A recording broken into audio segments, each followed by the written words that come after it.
And the Serin centers are integrative neuropsychology and therapy centers. We do testing for gifted, IEP testing. We do general therapy for anxiety. I specialized in treating gifted kids for years. And I've been actually doing this conference for about 6 years. Come on in, you're all good. And we, for those of you, I know, I've been out in, for those of you who know me, we've been out in like Northwest Peoria forever, right? But I'm happy to say that we now have 4 clinics. So we're also now in Glendale, Scottsdale, and Tempe. And I actually am personally in Scottsdale now 1 day a week, and I'll be expanding to 2 days a week at our Raintree and 101 location. So for those of you who always maybe wanted to come see me, but I was too far away, I'm coming hopefully closer to you.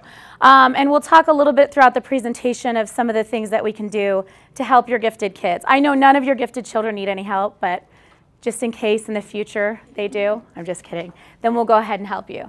All right, come on in everybody. There's more seats. We actually had more brought in. And yeah, don't be afraid, you're not interrupting. For those of you who just walked in, these index cards here are for you to write down your questions. So you can write down specific questions about your kids. And for the ones I don't get to by the end of the presentation, I'm happy to stay and chat with you for a few minutes after. All right, 10 things to never say to your gifted child. Who has ever said something to their gifted kid that they wish they had not have said? Yes, okay. Mine mainly is the wrong answer because I didn't calculate something right and my kid corrects me, but there's also some other things. So, number 1, so we're just gonna get right into it, okay? And there's more than 10 things, by the way, and your children will let you know what those are, right, as soon as you say them. They'll also let their teachers know what they shouldn't have said and all of those lovely things. But here's the first one. This should be more perfect. Okay, and I've bolded 2 things here. First of all, this image is of a man kind of pushing against a brick wall.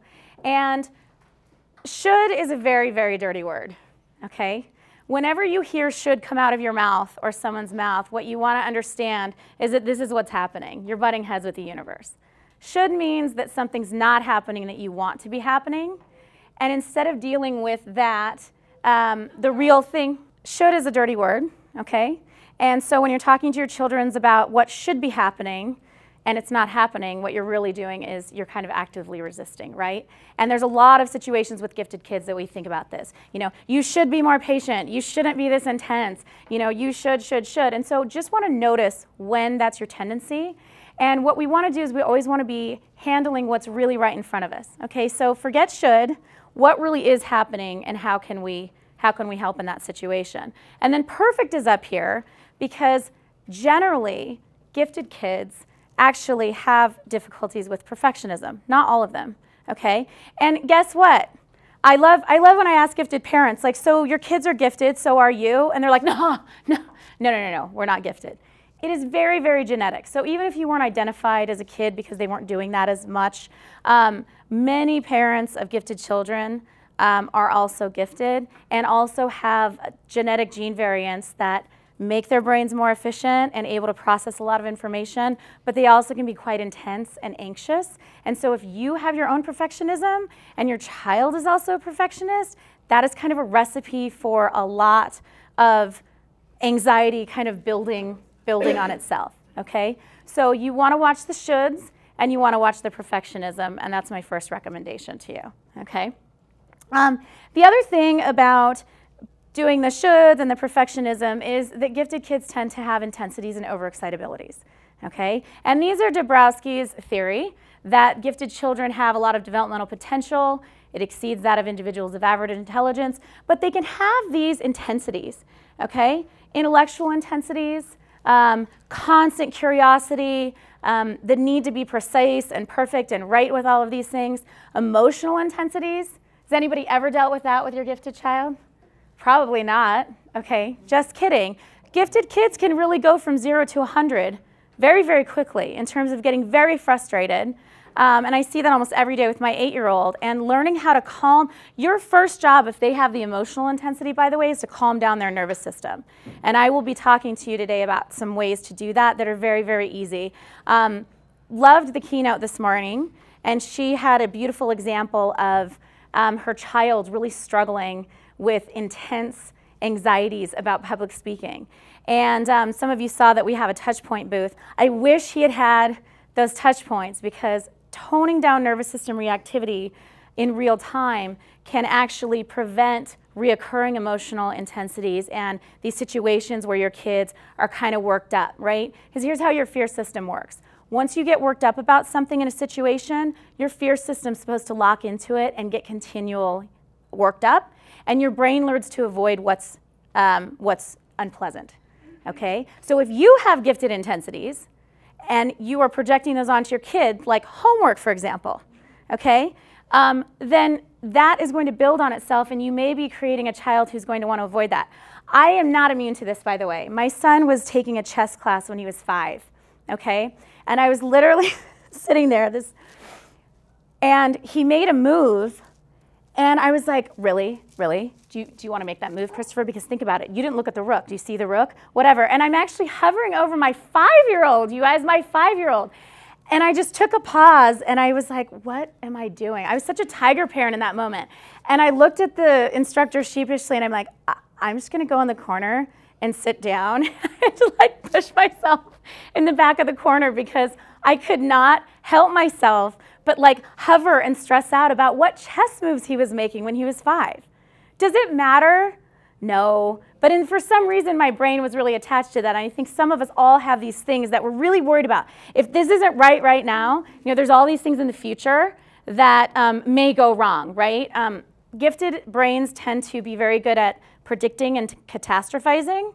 And if you have that tendency, I would like to help you with that, because that is going to translate to your children having some more emotional intensities. And did you have a question? Oh, the question is, am I going to email the slides? Thank you so much, because I didn't pass this out yet. I will pass out these sign-up sheets, and if you want to put your contact information on, we'll email the slides after the presentation, okay? So you can pass these around, and I'll thank you so much. Can you reach this, honey? Here you go. Got it. Okay. All right. Imaginational overexcitabilities. Gifted children can be very, very creative and just get into their heads and imagine all these things and do all this stuff. And if you don't have that excitability, you want to make sure that you're not totally discouraging that, okay? And here's where it's interesting. Gifted parents with overexcitabilities and gifted kids, if they don't match up, be careful with that.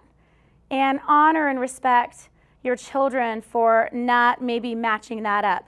Where I see that a lot is actually in parents that are super organized and they have great executive functions and they're very organized, and their children, gifted children, often have worse executive function, as I'll explain why that is, okay? And it's just really, really frustrating and upsetting for the parent, and they think, again, back to the number one, this should be more perfect, right? You should be more organized, you should this. Well, it just doesn't kind of work that way. So really be mindful of when your tendencies and overexcitabilities or your organizational structure, how you run your life, when that's incongruent with how your kids are, be gentle with yourself and with them about it. All right, we've got psychomotor overexcitabilities. That looks like this. These are the kids that are so excited when these are their chairs instead of the ones that they can't move. Right? They're constantly moving. And then what happens when you take them to the doctors? What do they tell you? What do they have? ADHD. Are they unfocused? Not necessarily. Now, there are some gifted children that have ADHD, okay? There are a lot of gifted children with psychomotor overexcitabilities that pay attention just fine. They just need to move, okay? And so that's another one. And then sensual overexcitability is really aesthetic, sensual, artistic, those kinds of overexcitabilities can be there as well, okay? All right, number 2, you're so smart. You should be able to blank, blank, blank. That violates number 1, right, because should in there. But also, are you sure? They should be able to do something. First of all, you're butting heads with the universe because they can't, or they're not doing it right now. And second of all, there's a lot of demands that we have on our kids that are not developmentally appropriate. Case in point, the current educational system. Why are our 5-year-olds getting worksheeted to death? I don't know. It's not developmentally appropriate. And I have people coming into my clinic saying, there's something wrong with my kid. What's wrong with your kid? He doesn't want to do his worksheets. Birthday's in August. Turned 5 like the week before school started. There is nothing developmentally inappropriate about that. I don't want to do worksheets, and I'm 43, okay? And I get distracted, and it's all okay.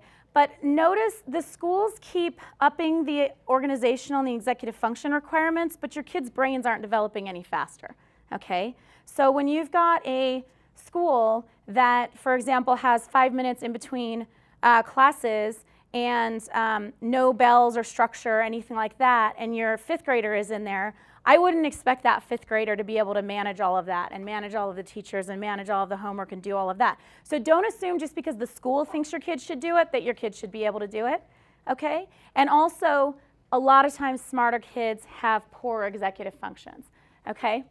Remember the flush the toilet? I mean, I just put that on there because I've got an 8- and a 10-year-old kid, boys, and they're like twice exceptional, both of them. Come on, right? But they really... One of my kids is like Pigpen, right? There's always this cloud of dust around him, and his executive functions are terrible. And my 8-year-old comes out every morning like, ta-da, and he's fully dressed, and he's like, I brushed my teeth, and it goes ding on his teeth, and everything's wonderful, right? My 10-year-old, I'm not going to beat him up. His brain is different. And when I look at his EEG with this fancy thing right here, this actually can read 80% of the brain's pyramidal cell activity. And we can do it on an outpatient basis. And we've got such cool stuff now, you guys, okay? Really, really cool stuff. But when I look at the EEG, I go, okay. And I know as a neuropsychologist, he shouldn't be able to do it, and here's why in his brain, right? But as parents, if it's not happening, even if you don't understand why, you start with where they're at and you try to help them through it. And by the way, don't beat yourself up trying to do things that they're not developmentally appropriate for. Sometimes you'll catastrophize and think, if I don't get this now, he's going to, if he doesn't pick up his shoes now, he's going to be an 18-year-old and like live in a slovenly place and blah, blah, blah. Don't do that to yourselves, okay? Most of you have plenty of time. And if you have the right help and consulting, and we've got some really cool stuff now that can help with a lot of these things, I probably can take a lot off your worry plate and make your parenting jobs a lot easier. Okay? Go ahead and advance. Thanks. All right. This is why your kids might have worse executive functions. This is a study of cortical thickness, okay, here. And then this is age here. And so the blue is the cortical thickness of kids with superior intelligence. In this study, I believe the IQ is 122 or above. The red is average intelligence, and the green is high intelligence. Look at these high intelligence kids. Look at these 117s and 118s. They're just like, my notes are color-coded, everything's beautiful, my room is clean, my bed is made. And then your smarter kids here are like, I don't know where anything is. I don't know. Where'd you put that? What? I don't know. I have no clue. Okay, it's like unbaking a cake every time you try to deconstruct stuff. I have the same issue, so between me and my 10-year-old, it's kind of funny in my house. They kind of catch up here, but look at what age? 12. And by 12, what are they doing? They've had years. It used to be 12, they started junior high and started switching classes, right? When do they switch classes now? 5th grade, 3rd grade, it's crazy. I mean, I get pull out for gifted and everything, but I mean like managing all of that, when here's where their curve is in terms of cortical thickness and everything, it's really, okay, it's not ideal. So sometimes you can teach these executive skills later on, but your child has already been demoralized for years with the lack of structure and the expectations that they should be like everybody else if they have executive functioning difficulties. Okay, there's fixes for this. I have some fixes for you, okay? And I'll probably give my executive function talk next time. But this explains, when you're thinking in terms of should, my gifted child should have worse executive functions. My gifted child should be more emotionally intense, socially confused, anxious, and may struggle if they see a homeless person on the side of the street and they cannot stop thinking about the fact that there's injustice in the world and they're 6. Okay? Those are actually the shoulds. Okay? Go ahead, Rachel. Thanks. All right. So I talked about some of this, so we'll go to the next slide. And there's neural correlates of intelligence. Did you know this? You know the COGAT, by the way, that your kids all take? That's only a correlational test. It's not a real IQ test, okay? I can get the same IQ reading from an EEG now with the same correlation in about 10 minutes that I can from the COGAT. Now, the schools won't take it, so they'll make you pay to come to me for private testing if your kid doesn't get the COGAT. But by the way, if your kid only scores okay, not only, but 90%, 92%, 95% on the COGAT, it doesn't mean they aren't gifted. Okay, there's a lot of false negatives. The COGAT is designed to only identify kids that are highly gifted, and it leaves some out. So if you've got siblings and one of them almost made it but didn't, and you really want to put your kid in a special school, or your other child in a special school or something like that, you really want to get private testing and make sure that they don't make cutoff, because a lot of times we're missing the gifted kids, okay, especially when they're in the same family. So there's neurocorrelates, have to do with the posterior parietal cortex. If you want to have a nerdy offline conversation, we can do that after. Rachel, you can go to the next one. There's also gifted norms. And the third thing I don't want you to say is, with the siblings, you aren't gifted like your brother because you didn't pass, didn't get that score on the COGAT. Okay, this happens all the time. There's so many reasons to not score high on the COGAT. And when we test these kids privately, their IQs are higher. And by the way, this is verbal comprehension, perceptual reasoning. So this is verbal abstract reasoning, and this is kind of like visual and spatial abstract reasoning. And these are the norms. So these are the average gifted kids. And do you notice they're not 98, 99, 100? It's because most gifted kids actually are not gifted in both things. So you also want to move away from a unitary construct of giftedness and think just because you're smart, you should be smart with everything. The statistics are that if you're gifted in verbally, you're more likely to not be gifted non-verbally than you are to also be gifted non-verbally. Okay? So if you don't have these scores broken down, you may be getting frustrated with your child if they're not doing well in a subject or something, just using that unitary construct, and I want you to think of things. Because the other constructs are working memory and processing speed. The average working memory for a gifted kid is 79th percentile.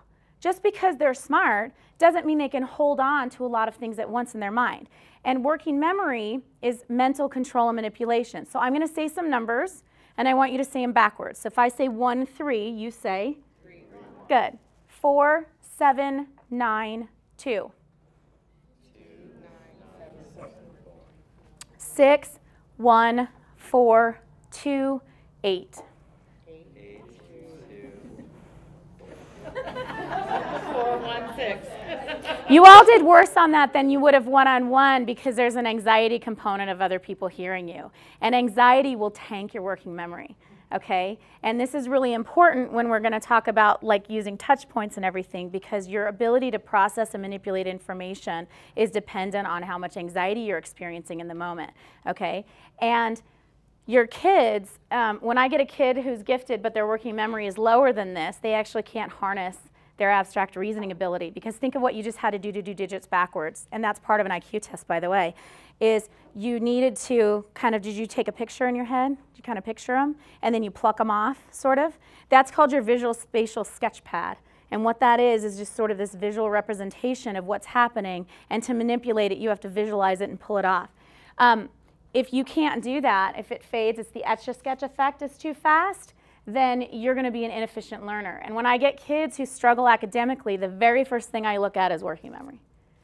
And if that's not almost in line with this, we have got to remediate that. And the way we remediate that is 2 ways. Number 1, with neurofeedback, and number 2, with cognitive working memory training. And if a kid is anxious, I fix their anxiety. Okay? Processing speed is how quickly someone can process information. And again, that's just high average here, is the average of gifted kids. So just because they're gifted doesn't mean they're fast.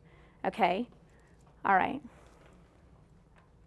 EEGs and intelligence. Super cool. I just talked about that. We can now read 80% of the brain's pyramidal cell activity on an outpatient basis. And what we do with that is we can correlate it to intelligence. But since the schools don't take it, I wouldn't recommend doing it just for that. Really why we do this is because we can map the brain out and tell where we might need to stabilize some electrical activity to enhance people's performance, or treat things like ADHD without medication and other things. That can be done now. And by the way, 3 years ago, if somebody said, hey, what can you do to raise people's IQ? I could say, well, if they're anxious, I could probably get their working memory scores up, or I could train working memory. But now with neurofeedback, we actually can raise IQ. Don't be obsessed with that. If your kid's 150 and you want them to be 152, it's not worth it. But I'm just letting you know, okay? So for adults too, the ADHD? And Absolutely, absolutely, yeah. Okay, number 4, I guess we're just gonna have to wait till you grow out of it. There was a trend for a while here in the Valley and other areas where if your child was gifted and they were having a problem, doctors would tell you, well, it's because they're gifted. So, okay, just wait it out. And I'm like, hold up, there's still some things that we need to be helping somebody with, right? There's still difficulties here. Don't just say, oh, it's for a good cause, so these aren't problems. These are problems, and we can fix them. Now, we don't get invasive. We don't put your gifted child on medication just because they have psychomotor excitability. But I have to give that kid, I can help that kid's brain stabilize and regulate, and also then give some parenting strategies on the back end of that, and get that to be better. And by the way, I don't start with parenting strategies and I don't start with coping. Don't come to my office and say my goal is that I want to cope with something. I want to get rid of it and fix it and make your parenting job a lot easier. And like the keynote speaker this morning saying everything she painstakingly went through to get her son to tolerate public speaking. If she had come to me in the office and said, this is my child's phobia, this is my problem, we would have nipped that in the bud in probably 3 to 6 sessions, and she wouldn't have had to go through all of the pain and the parenting and her sitting there going into fight or flight watching this, and it wouldn't have been such an ordeal. We can nip things in the bud now, and part of me today is telling you what's possible, because a lot of you haven't been given that message. The medical model now is really in tune to chronicity, right? There's these things, I have anxiety, I own it, it's part of me, it's just the way things are. No. Yeah, or take a pill, right? No, I mean, look, I'm not against medication when it's necessary, but when we go through our treatment plans, we look at the most cost-effective, non-invasive, high-impact treatments, and we start there, and then we work up. And I also then don't do things that I know aren't going to be effective. I tell people that treating someone is kind of like being in a boat, right? And there's too much water in it, and it's sinking. Okay, and we've got buckets, right? And if there's holes in the boat, that's a different approach than if water just filled in from the top and there are no holes. But if there's holes in the boat, I'm not just going to use buckets forever, okay? Because we're not going to get anywhere. And is anybody in here an OT? Okay, good, because I don't want to offend anybody. But I see a lot of that with occupational therapy, where a kid's got a handwriting difficulty, and they go to OT and OT and OT and OT. And when I ask parents, okay, how long have you been in OT? 18 months. Is it working? The response I get 90% of the time is, I don't know. If you're in a treatment for 18 months and you don't know if it's working, stop that treatment and do something else with high impact. And by the way, I don't really care about handwriting. You want a kid to have better handwriting, we can actually, if they really need a stimulant can actually improve handwriting more than 18 months of OT in a day, okay? But that's not our first line. But neurofeedback and some other things, but don't also do treatments, even if they're non-invasive, that aren't high impact. There's enough high impact things that really can make a difference. I also don't want your kids in therapy for 2 years and you to come to me and say, he really likes his therapist and now he can express his feelings. 2 years! And I get that all the time. That is a waste of time. Therapists are great. There are a lot of amazing therapists in the Valley that are doing transformational work. If you're investing in therapy, if you're investing in neurofeedback, if you're investing in anything, you should be seeing a huge impact. And if you're not, then don't let cognitive dissonance play into this. Do you know what cognitive dissonance is? Okay? The study on cognitive dissonance is I have you come in and I make you do something really, really boring. And then I say, you know what, thank you for participating, here's $1. And then I have another guy come in and do the same boring thing and I said, thank you for participating, here's your $20. And then I ask them how terrible was the task. The guy who got $20 says, that was terrible, but at least I got $20. The guy who got the $1 said, it wasn't so bad.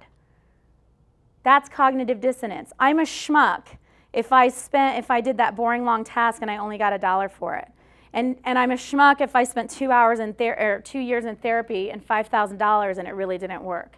But so don't underestimate cognitive dissonance in your own brain, but these therapies that you're doing and the things you're doing should have very, very high impact, and they should be done in the right order. If you have a kid with a learning disability and ADHD, don't spend $15,000 on a reading program if the ADHD isn't remediated.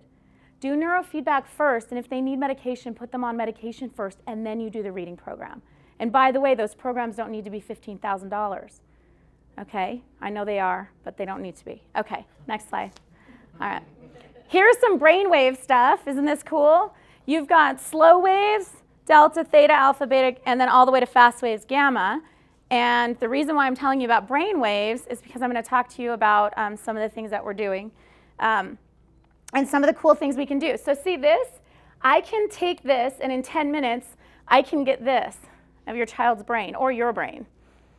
Okay? This is 2.5 centimeters off fMRI imaging on an outpatient basis. That's how cool this stuff is now. I can get Loretta images, and we can, and this is just one slide. I get 40 slides of this, and I can actually pinpoint excess activity in every wavelength and almost every Brodmann area of the brain. And if you go to the next slide, Using what medium? quantitative electroencephalogram. It's just reading activity. It's not invasive, and it's not an fMRI. Okay? And then what I can do, and this is actually my son in my kitchen. Okay? We put this back on, so we're getting a live EEG the whole time, and we use operant conditioning to stabilize certain pathways. This is my pigpen kid, by the way, and guess what we're doing? Cingulate, because he gets stuck on stuff, and then he's not mindful, and his cingulate is part of his limbic system. It's your all-done switch, and it's your gear shifter. And gifted kids have a problem gear shifting, don't they? They stay stuck, and they can't move, or they're on to the next thing too fast, or they're too internally focused, and they ruminate, or it's what if, what if, what if, what if. Okay, and all the contingencies, and yeah, and it's not or, it's both and whatever else. Okay, so this is my director, and we can do this in the 4 locations that we have, but we also can do it in home because the dry cabs are actually portable now. That's new technology. Okay, so this is an example of someone that starts. You don't know what EEGs look like probably, but this is a start, and this is after 20 sessions. That's brainwave changes, and we can look at it a different way, okay? And these are all the areas in the brain. So here's 11, 10, 8, 9, all these areas, right and left hemisphere. And we want everything to be in here, okay, because this is regulated. These are based on z-scores and standard deviations. We want everything to be between 0 and 1 standard deviation in terms of electrical activity. If there's too much, and this kid had way too much slow wave activity, delta and theta. So ruminating, can't pay attention, internally focused, sleep problems, feeling sleepy during the day. And then what we get is we also get these brain maps. Some of you may have seen these because these are what are commonly done even without the newer equipment, where you just see tons and tons of delta and theta activity. And this is the internal communication. Can you imagine if you were in a company and anytime you needed something done, you had to make 20 phone calls to do it? That's what this kid's brain was like. It's called hypercoherence, where all these areas are talking way, way, way too much to each other, and not getting a lot done. They're over-communicating for a very, very small result. And then see how here these are wiped out except for a couple of blue. We actually made his brain, regulated the internal activity, brought the electrical activity into stability, and then his brain was communicating much better. Okay. Positive changes in this particular child. This child was actually twice exceptional, 14-year-old gifted child with Asperger's. Better focus, better theory of mind. We had to stop neurofeedback in the middle because he started having empathy. And then he was stressed by it because he had never had it before. So we had to stop it and do a therapy called EMDR so that he could actually process what it was like to have empathy for the first time. And also his mom was sort of like spent with him and kind of sarcastic, and he was really angry at her because he could detect sarcasm. So we had to stop that, pause it, do that. Less internally focused, more appropriate discourse, better reciprocal relationship, and way less obsessive. Those were some of the outcomes just from the neurofeedback. Also, a little fact here is interesting because people always ask me, why are my kids so smart? Like, what's the difference? It's a gray matter issue in the brain. And it also seems to be the length of the neurons. Gifted individuals have longer tracts of neurons, which is why sometimes their brains are a little bit less efficient as they're developing, but then later on they're really, really cool and they can do amazing things. Okay. All right, number 5, relax, calm down. Let's talk about your nervous systems, okay? And when you have a kid that's dysregulated and you match that dysregulation with more dysregulation, what happens? Does it get better? No. Okay. When your kids, and even if you have kids that are not gifted, okay, any child that is in nervous system reactivity, okay, you can't calm that down in the ways you've been trying to calm it down. You can't match them with dysregulation and expect it to calm down. Okay, that exacerbates it more.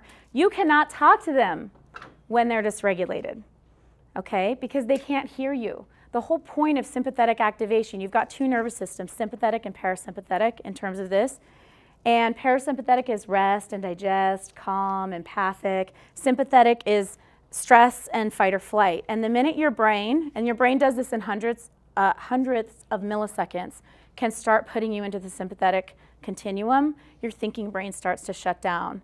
And you become on that continuum more and more of just a reactive being. Now, your kids don't have frontal lobes totally developed. So when they're even a little bit in sympathetic arousal, they're not reasonable. So if anybody's a teacher in here, don't talk to those kids and try to get them to calm down. You need a physiological hack. And so I will show you that. Can you fire up the touch points? Okay. And you can go, oh, I went back. Yeah, go forward. Okay, this is what I was talking about too, the parasympathetic and sympathetic. And your brain's always deciding. You've got a network called the salience network, and it's integrating all the sensory information from the environment and deciding what you should be paying attention to and what it should do with your nervous system reactivity. So we've got physiological hacks that can make your parenting job a lot easier. Now, you did touch points earlier, right? So she did them earlier, and you were having a hard time getting stressed out, which is fine. Normally, people can just think of one thing and they're in, hyperarousal. But then you came in this afternoon and you're like, oh, something had just stressed you out. You're like, where are those things? And I had them in my hands because this is how I prep for a talk. I can't just not have adrenaline before I give a talk like this, so I put these on and they actively calm me down. And this is what I developed for my own, based on EMDR therapy and for my own gifted kids, because I really needed some parenting help. So who wants to play today? Does anybody want to come up? Okay, come on up. And you can go to the next slide, Rachel. Okay. And you can go to the next one too, if you want. Okay. So this is an example of a little girl with them on, so you can wear them on wristbands and everything. Thanks. Okay, and go to the next one. I forget what the next one is. Okay. We'll watch the YouTube video in a second. What's your name? Kathy. Okay, this is Kathy, everybody. And just coming up here is nerve-wracking, right? Yeah. Okay, so I don't even need to get Kathy activated, because normally I say think of something stressful, but when you're in front of all these people, you're just stressed out, right? So 0 to 10, how stressful is it to just be standing here right now? 8. Okay, 8. And how does that feel in your body? Because usually when you're stressed out, you have a somatic reaction to it. You have your touch points? I wasn't going to interrupt you, but I don't know if anybody saw him crying in the corner and couldn't get his breath. Can you stand up so they can hear you? Yeah. And what's your name, buddy? Ashbrook. Hi, Ashbrook. Go ahead. So my son, extremely gifted, and has severe anxiety. He can walk into a room, be just fine, and then also all of a sudden just go into this fight or flight. There's no pulling him out of it. It doesn't matter what I say, how I make him breathe. Sometimes we do different things to try to pull him out. He won't come out of it. So he wouldn't go in the classroom, wouldn't, we've been struggling with it all day long. Passed by that little booth that's down there, and he picked them up. He's 7 years old. He's never sat this quiet in his entire life. Ever. His whole life. Can I hug you? Thank you. That just made my whole day. Okay, wait. Am I paying you? No. Okay. I promise this is just as much of a surprise to you as it is to me. And thank you so much. You just made my whole day. I'm sorry. I'm going to get a little. I know. Um, And he said, Mom, I feel so calm. Yeah. Wow, how are these doing this? How are these, clip them on me? So we bought 2. Okay. Thank you so much. Yeah, thank you. And I'm so glad you have those now. How do you feel? Calm. Calm. Isn't that a good feeling? It's a really good feeling, isn't it? Although these will not buzz. Well, those aren't on right now because you got to get an. You turned them off. Yeah. You turned them off. But when I turned it back on, it didn't buzz. Well, Oh yeah, you do it from your smartphone. Yeah. So these ones, we have a new version that's coming out that's not controlled by an app, but these ones are controlled by the app. So your mom can do it from the app. The buttons. There's 2 kinds. The ones with the cool colors, there's cool color ones. Those are a little different, but she can turn them on in a little bit. But you're already calm, man. You don't need these anymore. And poor it's Kathy, right? Yeah. Poor Kathy's been standing up here as an 8. Are you a 10 now? Yeah, but I was Okay. thinking about my daughter when she was speaking, and I was thinking about, for me it's harder because she doesn't outwardly express she more internalizes it. I pick up on it, Yeah. but not everybody does. Right, and so You know what I mean? you can be in fight or flight and no one will know. There's people that seem like they're cool as cucumbers and they're not, right? But so you're an 8, right, still? Yeah. Okay, and where do you feel it in your body? And Kind of like right in here. okay, so I'm gonna have you hold these, okay? And you're just gonna stand there for a little bit. Now you don't have to keep thinking about it. And here's where I want you, I'm gonna just turn what you think about stress on its head, okay? You don't have to stop what you're doing and do something in order to de-stress, okay? Your brain will do it for you, and this can help it make a decision to go into the parasympathetic activation and that calm system, which is what you're doing right now, and you're doing so great. Like, and I think I shared 2 twice exceptional children, ages 8 and 10. And one of the reasons why I developed these is because I did not have the help that you all are seeking, and we need better solutions. And so these gifted kids need something. And when I figured out what this was doing in the brain, I pulled this from EMDR therapy, actually, which is a superior therapy to talk therapy because of the somatic components. And one of my old professors is Tiffany Field from the Touch Research Institute in Miami. So I had the privilege in my graduate program to understand how powerful the somatosensory cortex is in regulating nervous system reactivity. And so when I found this out, I didn't think it was fair to keep it confined to therapy offices anymore. And so I partnered with our CEO of our company to give access to everybody, because the world is a better place, isn't it? Already for you today. Okay, let's play the video. This video just posted on Huffington Post yesterday, and you're all kind of on the ground floor of this. We're in Inc. magazine this week. We'll be in Time magazine next week. And it all started here in Arizona. And by the way, it's from AAGT, because that's where I met Vicki, who became my friend 6 years ago at an AAGT conference, and we developed these together. So, is it playing? Okay, so we've got to just go to YouTube and you'll see a little bit more. How's your stomach? It's good. I'm breathing, like, I'm calmer. Yeah, are you still an 8? No. How stressed out do you feel now? I don't know, 4? Not 4. really stressed out. Yeah. And I didn't even know. I mean, she's up here, but if somebody's stressed out, they don't even need to tell me what it is. You don't even need to say it. You don't have to know why. You don't have to have insight. You don't have to do anything. And it's not just a distraction. So the next time you get up in front of a group, guess what's going to happen? You're not going to go up to an 8. Because your brain goes into its memory networks to decide to do what to do the next time. So you're altering your nervous system around specific situations in real time. Do you need help, Rachel? Okay. Okay. All right. Hold on one second. I need my touch points back. It's okay. Here. So that's the only time I Okay, When so- she starts crying, he's So over I think. Yeah, that's the only way. So it's on here, but it's not showing up. Other than that, Let me just refresh it. I don't know if she's worried she's going to get in trouble. Huh.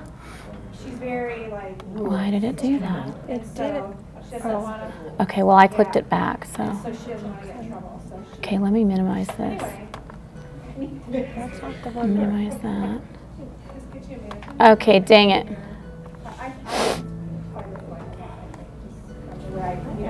Pick up his anxiety, whatever he's, Which one are we in? because I can't fix it. think this is when we're at here. Okay, let me go into. And he's so When my oldest Yeah. son was in first grade, Ah, dang it. Okay, go back to the And slideshow. Okay. Okay. Okay, and then we'll go back to it. the lunchroom. There we go. And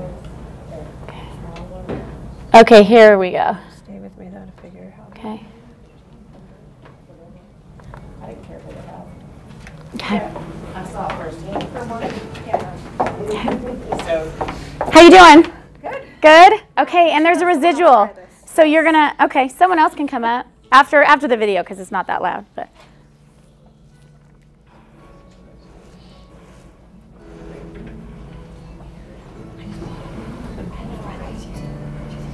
when my oldest son was in first grade, he had a condition called hyperacusis, where loud sounds really take his nervous system into fight or flight. And I had to pull him from assemblies. He couldn't tolerate the lunchroom. And I actually sent him, he into school with prototypes on just because I thought it might help his anxiety about the situation.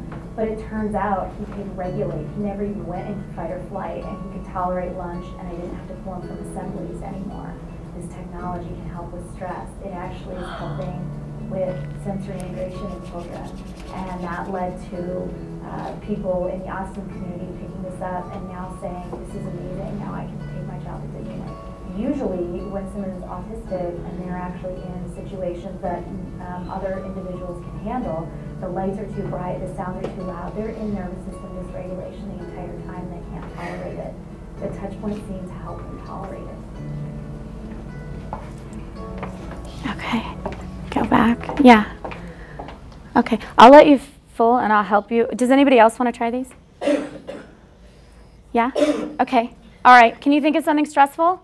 You don't have to tell me what it is. Yeah, it's easy, right? The only people I can't stress out, and I'm not kidding, are people that actually meditate every single day. But a lot of people can't even go into a meditative state, but these are training wheels for it. So if you've ever tried to meditate but it's frustrating, you use these and then you can actually get into that state. Okay, so how stressful is that thing, 0 to 10? Ooh, it's a big one. 9. 9, and where do you feel it in your body right now?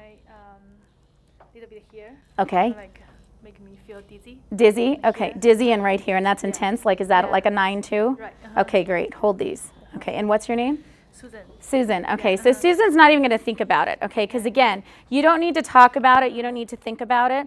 But if it's activating nervous system dysregulation and we deactivate that dysregulation, then the next time you think about it, it's not as stressful. And because you've just gone into the calm nervous system, then things feel better. Now, 9s are kind of, she's already in fight or flight. So the average statistics of thousands of users from our app data on these, because these, by the way, there's thousands of people around the world that have these already, okay?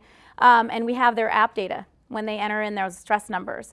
It goes down to a little less than an 8 to a 2.5 in 30 seconds. So there's a 71% stress reduction in 30 seconds. But when someone's a 9 or a 10, it takes a little longer. They're fully into fight or flight. So how is that feeling here and here now? A little bit better. A little bit better? Yeah. Because I feel the impulse like come back and forth here. Mm-hmm. So do I have to feel it in order to calm myself down, or? You have to, your body has to feel it, but your brain doesn't have to be processing it consciously. So I don't need to focus on you don't need to focus on it. And that's the brilliant thing. So if you're at work and you're, doing something stressful, you can just turn them on and you tune it out. It's like white noise. Okay, so you attune to it at first, but then you stop paying attention to it after a while. And it just becomes like white noise. So you can just have them on, and they do buzz a little bit. They're 20% quieter than an iPhone, but they do buzz. So when people take the SATs with them on, because guess what? Test anxiety is a thing, right? That's the quickest thing that's going to tank someone's performance in a testing situation is anxiety. And so they actually wear them in their socks. And so they don't need to be touching skin, but your body has to be able to sense the vibration. But even if they're in thick clothing, it'll be able to sense the vibration. So how is that feeling now, here and here? Did it work its way down more? Yes, here I feel nothing here now. Okay, good. But still a little bit here. Still a little bit there. Try to get as stressed out as possible as you can about that thing. Now, she went right into a 9, and this is what happens. Your brain is quick, and it's not conscious. You ever have a stomach ache and you don't know why? You ever go panic and you don't know why? And this is why talk therapy is hard. Because you're saying, why are you panicking? What were you thinking of? And people are like, I don't know. I just went into all this dysregulation. There may not be a thought attached to it before your body has nervous system reactivity. But now, immediately when she had that thought, she went to a 9. And so now have that thought again and see how stressed out you can get. And what number that is, 0 to 10. Maybe 7. 7, okay. And remember I said, like hers was an 8 and it went down a little bit faster. It's working itself down. So if you keep holding those, and I'll just have you sit down with them, and I'll check back in with you in a little bit. Quick question. Yeah. So if we buy those for kids, can they wear it all day long, like activate all day long, or they should be turned on and off? They cannot be on all the time. Yeah, so the question is can you just wear them all the time? Kids with autism usually have them on all day at school. And our original versions, the batteries last about 3 hours.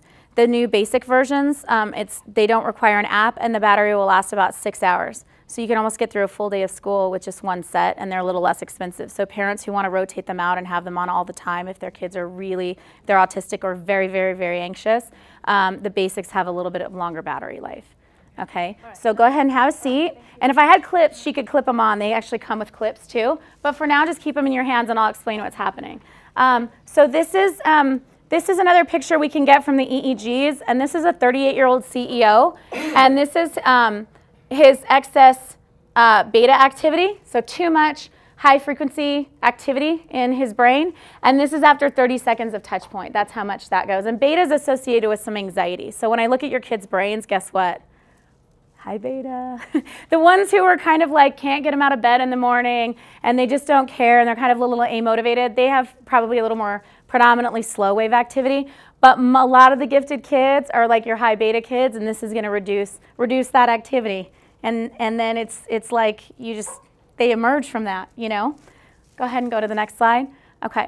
And here's some research on actually using bilateral stim. So it wasn't my idea to actually use this. Okay, that was already being done in therapy. And there's research like near-infrared spectroscopy studies that show that there's actually real effects and there's biological effects of using bilateral stimulation. Okay, here's some more. I won't go into it because I'm running low on time. Go ahead, Rachel. We'll skip this. Sorry, this is the nerdy geeky stuff. Okay, and when I first started trying to figure out what this does in the brain, okay, I consulted with Joel Lubar, and he's the father of neurofeedback. He's the one that figured out in the 1970s that neurofeedback could be used to fix ADHD, okay? And now the American Pediatric Association puts neurofeedback in the same category as medication for treating ADHD. So I called Joel and I was like, hey, I want you to look at 2 EEGs and I want you to tell me what's going on so I make sure I understand this. So he goes, well, you know, what did you do? And I'm like, I'm not going to tell you. I just want you to tell me what's going on. And this is what Dr. Lubar said. I'm seeing significant effects here, an overall lowering of the amplitude of the EEG, reduction in fast wave activity. Oh my gosh. He said, oh my God. I didn't put that in the quote. Look at the right insula. Whatever you did, I want it.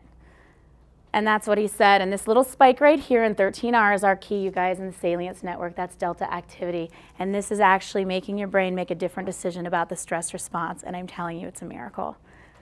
Okay. Wait, what? Go ahead. But there was the same. Go back. Okay. So. This one. Uh-huh. See where the green on the left-hand side Yeah. goes out? Is that not the same? That's not the same Brodmann area. These are all distinct areas in the brain. Oh. And so some things it's changing and some things it's not. So when we look at, we actually looked at this statistically. There were thousands and thousands of variables to look at what statistical differences are between these two. And this was the most statistical one, but there were also some things in the prefrontal cortex, the default network, anterior cingulate, and a lot of other areas. But my particular research interest is actually in the right insula, because the right insula is actually sensory integration. It's also really important in addiction. And guess what? When you're stressed out, what are you going to do? Chocolate, wine, whatever. Use touch points, he said. Oh. High five, dude. You get a gold star. I promise I'm not paying them. I swear. I'm going to have to now. Okay? But exactly. That was my next exactly. question. So is that imprinting on the brain, on the memory then? So that well, next time? So this is brainwave activity. So what gets imprinted on the memory is whenever you have, let's say I love hiking, and I go hiking, and it's my thing, and I go hiking and I see a rattlesnake.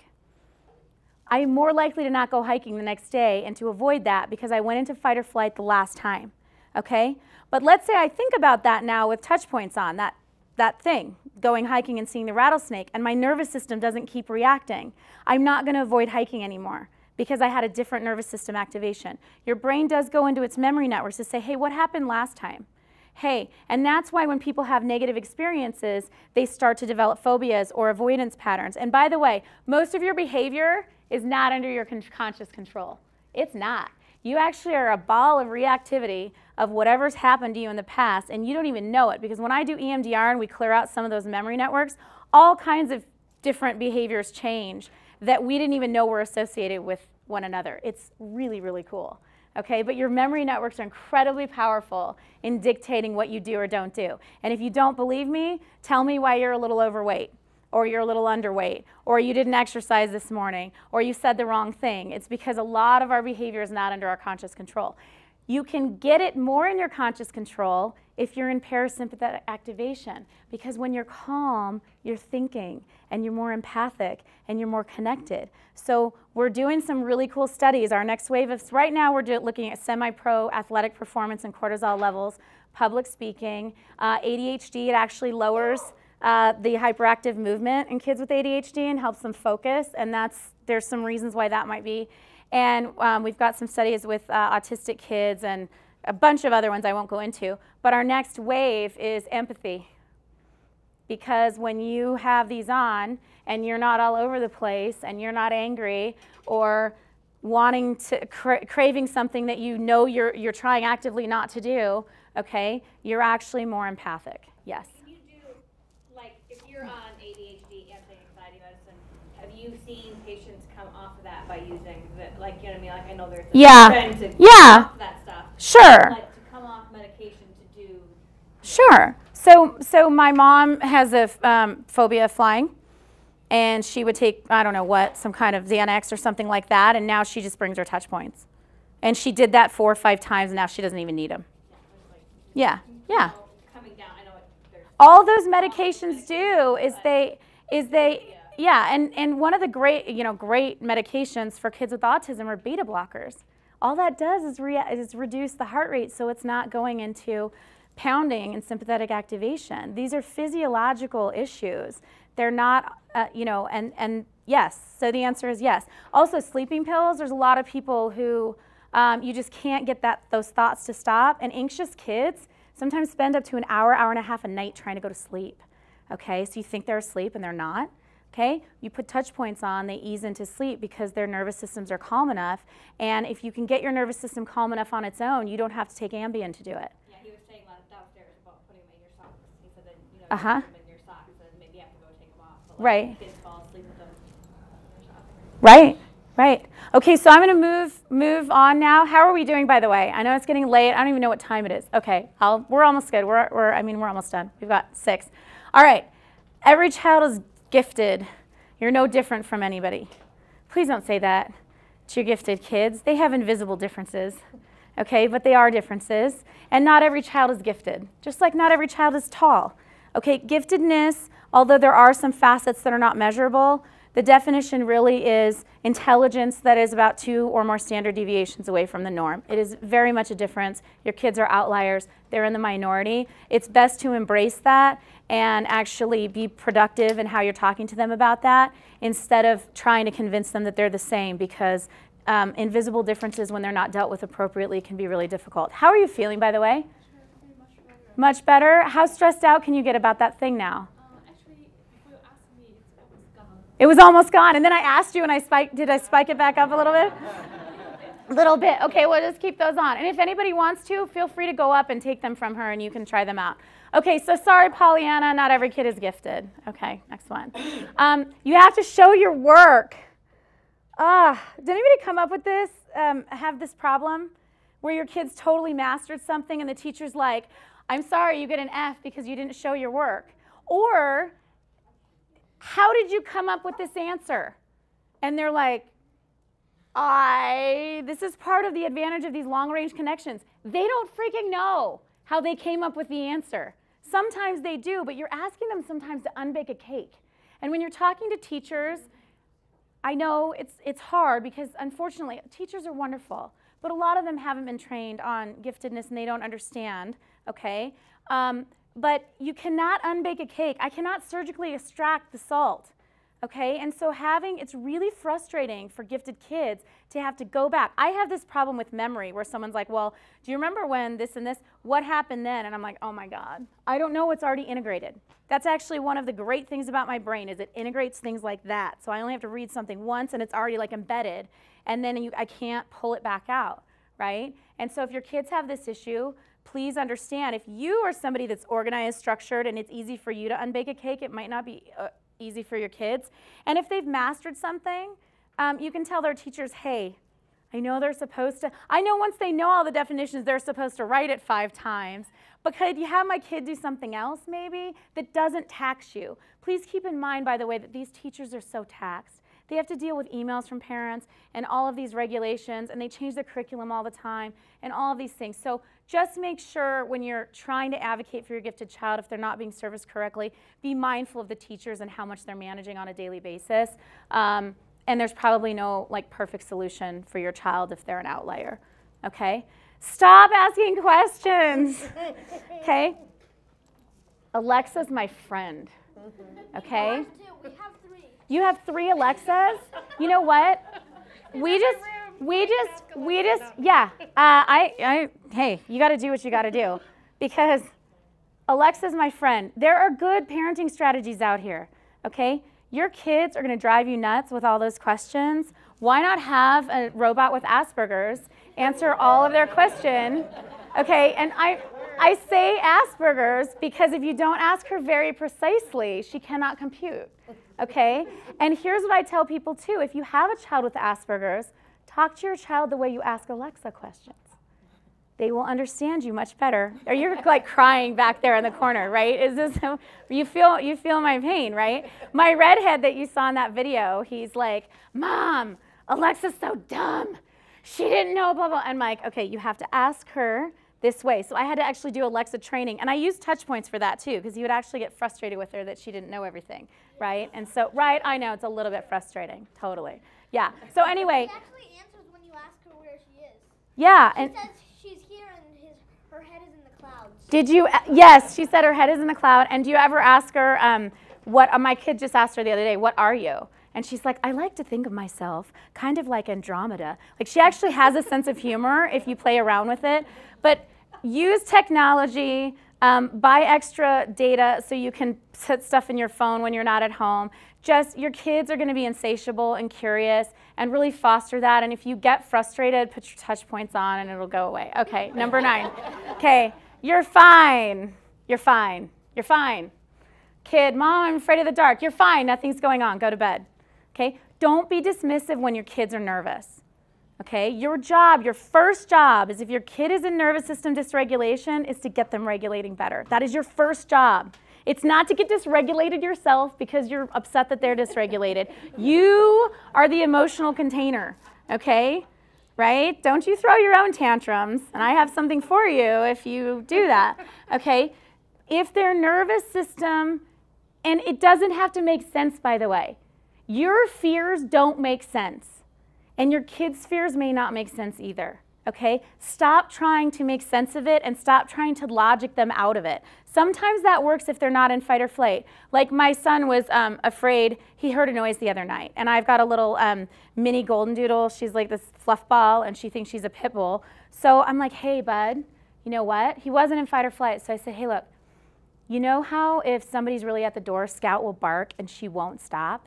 Yeah, she's our early warning system. So your brain is trying to be the early warning system, but we already have an early warning system. So if you hear a sound and it's like really a person or a threat or something, Scout's gonna totally bark and she'll let us know so you don't have to sweat it. And he's like, okay, that made sense to him. If he was in fight or flight, what I would have done is I would have given him the touch points and then I would have talked to him about it. Because in fight or flight, are you listening? No. With your partners, by the way, no. You're not listening if one of you is in fight or flight. And that's the first rule of couples therapy, is if you're with a partner and one of you is in fight or flight, cut it out. Go self-soothe and then come back and have the conversation. And part of why couples therapy works is because no one's in fight or flight when they go in. And if they are, it's just a disaster anyway, which is why we put touch points on both people and then we start to do work. Yes? If you don't have touch points. What would be an appropriate thing to try to get your child, calm down without just saying, calm down? Yeah.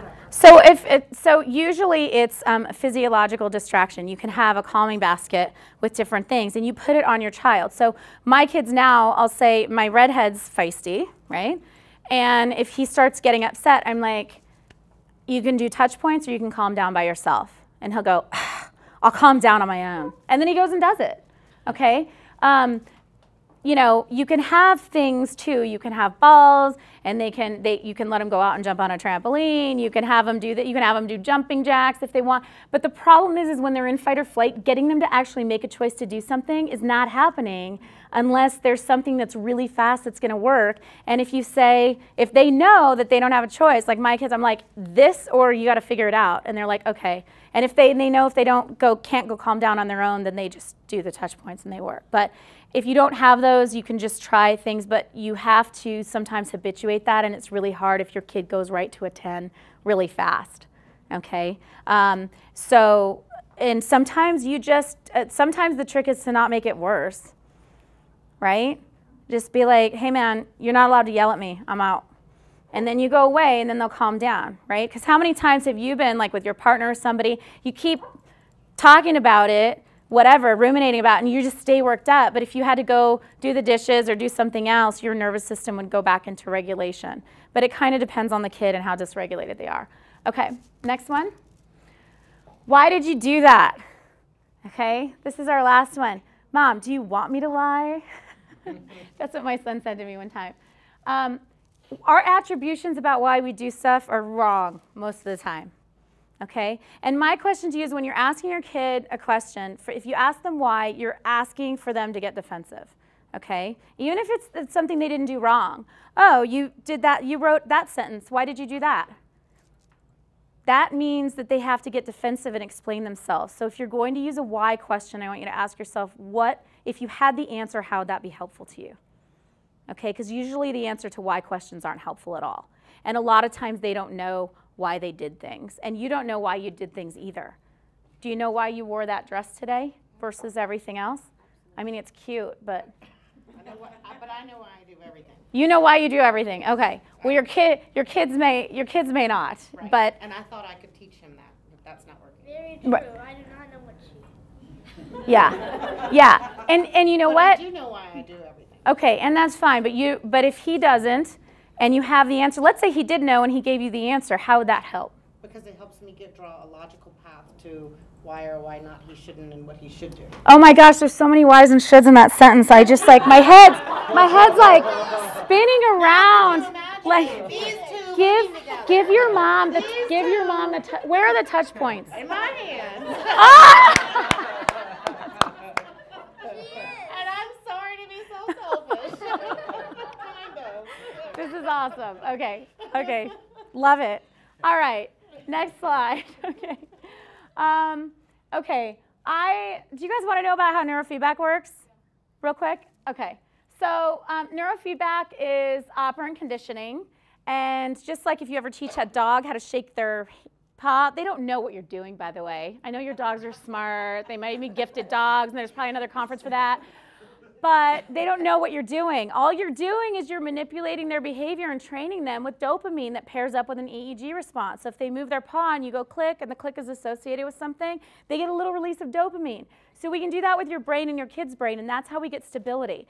If you were coming to my office and I was in the car with you and I said, look, I'm not going to tell you what to do, but as soon as you move your hand in the right direction, if it's the right turn that's going to save you 5 minutes on the drive, I'll go ding. So you do this and I go ding, and you're like, ooh, good, right turn, and then you do it. And eventually I map out a path, and then once you know that path, you're going to take that because it's more efficient. Your brain is like that. It doesn't regulate some things on its own, okay?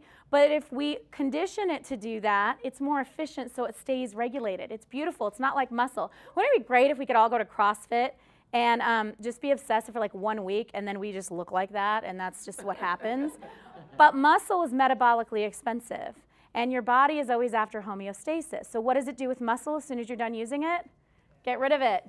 Get rid of it. Okay? That's why you got to keep going to the gym if you want to keep your muscle mass up. Okay? Your brain is the opposite. Once we regulate it and make it the way that we want, okay? And by the way, it's not changing your kids' personalities. It's not changing who they are. It's non-invasive. We're just getting their electrical activity to be better, and that actually has a good effect. Then it stays there. It stays more efficient. Okay, next slide. Oh, and I don't have other pictures of the neurofeedback because we already talked about that. So does anybody have questions about the neurofeedback and how it works? No? Okay, so it's not invasive. Now there are invasive things we can do, by the way. Okay, so there's transcranial direct current stimulation. It's not like ECT, don't worry. We're not giving anybody lobotomies or anything. But we can prime the brain. So let's say you're in the car and you don't make enough movement for me to tell you which way to go. We can actually stimulate the brain to make a little bit of movement, and then we can reinforce it. And that's the invasive stuff with direct cranial stimulation, alternating stimulation, and things like that. And you can do that before neurofeedback. Please, if you do neurofeedback, go to a neuropsychologist.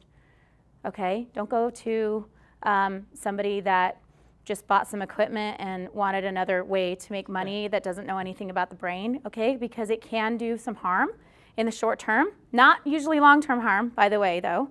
But the harm is wasting your time and your money if it's not done right. We do neurofeedback. Dr. Jason Baker, brilliant neuropsychologist in Phoenix that does neurofeedback. Usually he's who I refer to if we're too busy to accommodate people. But since we just expanded, we're pretty good with that. Okay, so let's talk about Sir Roger Bannister because I love him. Does anybody know who that is? You probably read the slide 5 times already while I was talking, so you know. Okay. Sir Roger Bannister was a neurologist, and he just like trained to be a runner on his lunch hour, right? Because gifted people like to multitask and do a lot of things and everything.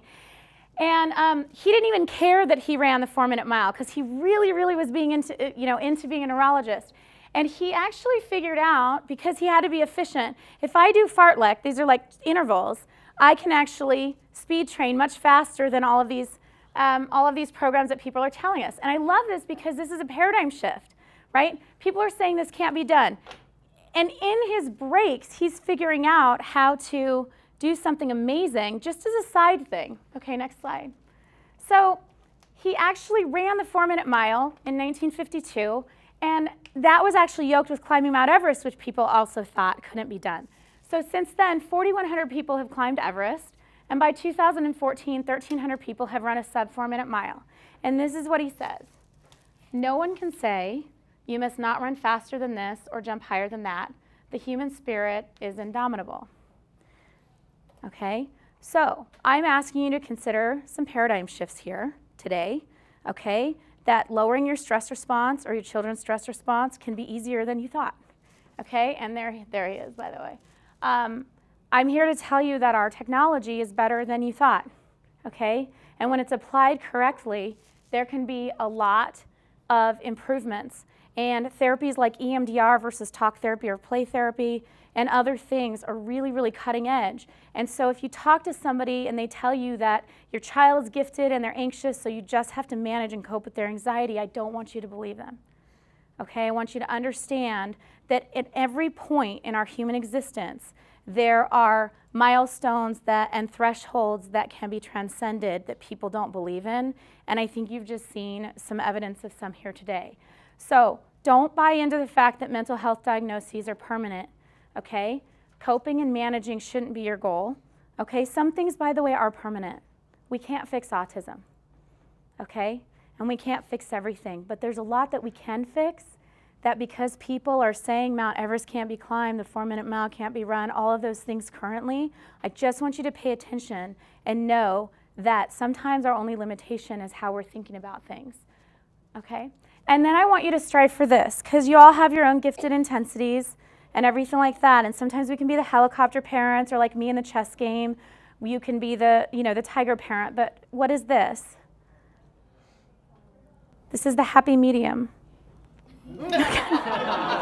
So, as you go about your day, I would like you to remember this friendly face, and I would like you to be the happy medium, and just know that your gifted children are really a gift to this world. They're going to be the ones that change the world in the future. They're going to be the ones that make the discoveries if we foster it correctly. And I know you have an uphill battle with the education system and the political system and your own internal system and all of those things, but I hope you leave today with a sense of hope and some ideas on how your lives can be better and how your parenting job can be made easier. We've got a lot of things outside for you to pick up, including coupons for touch points, information on Serin Center. I will stay and talk with you if you would like for about 3 minutes a person if you want. And I just wanted to thank you all so much for coming here today and for loving your children enough to try to know more. Thank you.